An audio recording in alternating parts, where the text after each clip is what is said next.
Seeds of Wisdom RV and Economic Updates Tuesday morning, April 22, 25. Listen to the full version on the official dinarreport.com website and become our supporter on Patreon. Good morning. Dinar recaps. Paul Atkins officially sworn in as SEC chair, signals shift to crypto-friendly approach. Paul Atkins was sworn in on Monday as the 34th chairman of the U.S. Securities and Exchange Commission, SEC, marking a significant shift toward a more crypto-friendly regulatory stance. Atkins' appointment signals a departure from former chair Gary Gensler's aggressive enforcement strategy against digital asset firms.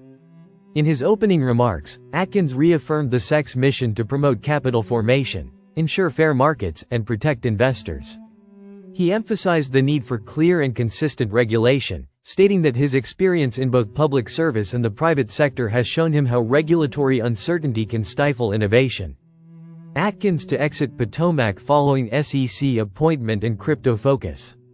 Atkins, who founded Potomac Global Partners in 2009 to help develop digital asset standards, pledged to step down from his role at the firm within 90 days. His nomination passed narrowly, with 52 Republican votes in favor and 44 Democrats opposing. Senator Elizabeth Warren had previously pressed Atkins to disclose Potomac's advisory work with crypto companies, including ties to the collapsed FTX exchange. During his Senate confirmation, Atkins criticized previous regulatory approaches as overly complex and politicized. He committed to leading the SEC with what he described as a rational and principled framework, aimed at fostering innovation rather than hindering it. Atkins takes over from Gensler, whose tenure was marked by numerous lawsuits against crypto firms for alleged securities violations.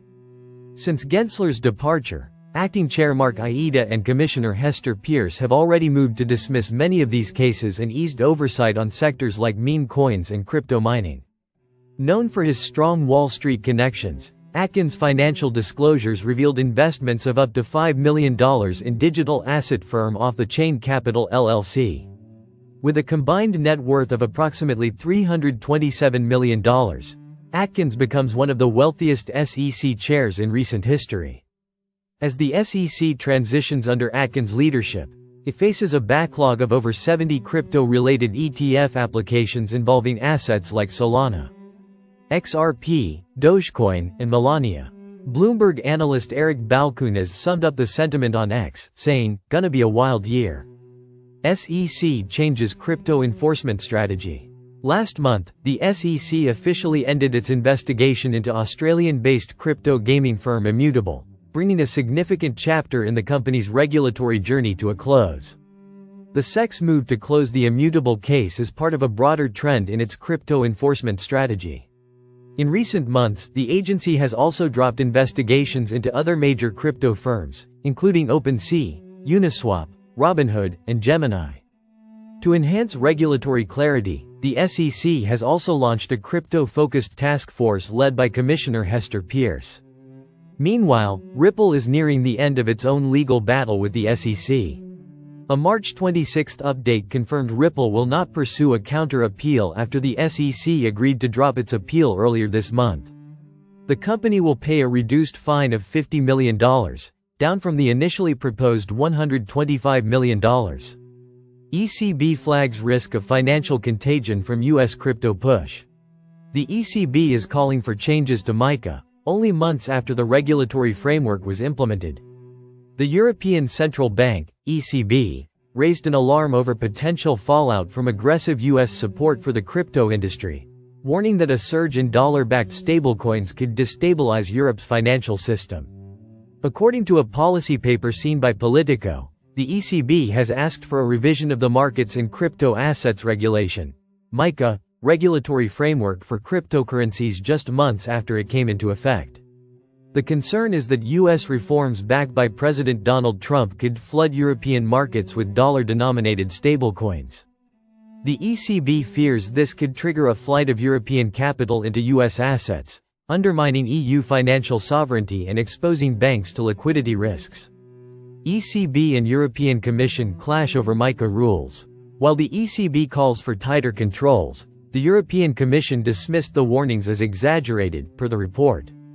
The report, citing 2 diplomats and 1 EU official, said that the existing MiCA framework is robust enough to manage stablecoin risks despite potential US policies like the Stablecoin Transparency and Accountability for a Better Ledger Economy, Stable, and the Guiding and Establishing National Innovation for US Stablecoins, Genius, 2 bills aimed at expanding America's crypto footprint.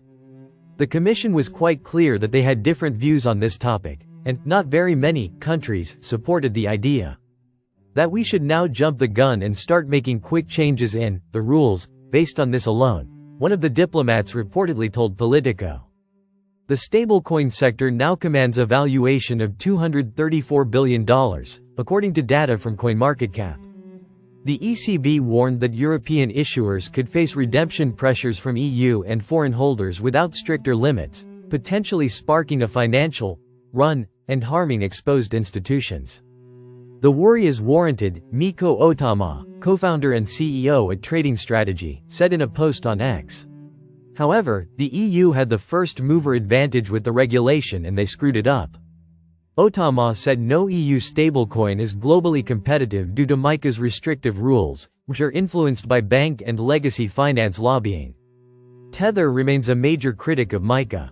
Tether, the issuer of the world's largest stablecoin, USDT, has long been a critic of the EU's MiCA regulation. Last year, Tether CEO Paolo Ardoino argued that MiCA's requirements, particularly the mandate for stablecoin issuers to hold at least 60% of reserves in EU bank accounts, could introduce systemic risks to both stablecoins and the broader banking system. Due to non-compliance with MiCA, USDT has faced delistings from major European exchanges, including Coinbase, Crypto.com and Kraken. Listen to the full version on the official dinarreport.com website and become our supporter on Patreon. Source: dinarrecaps.com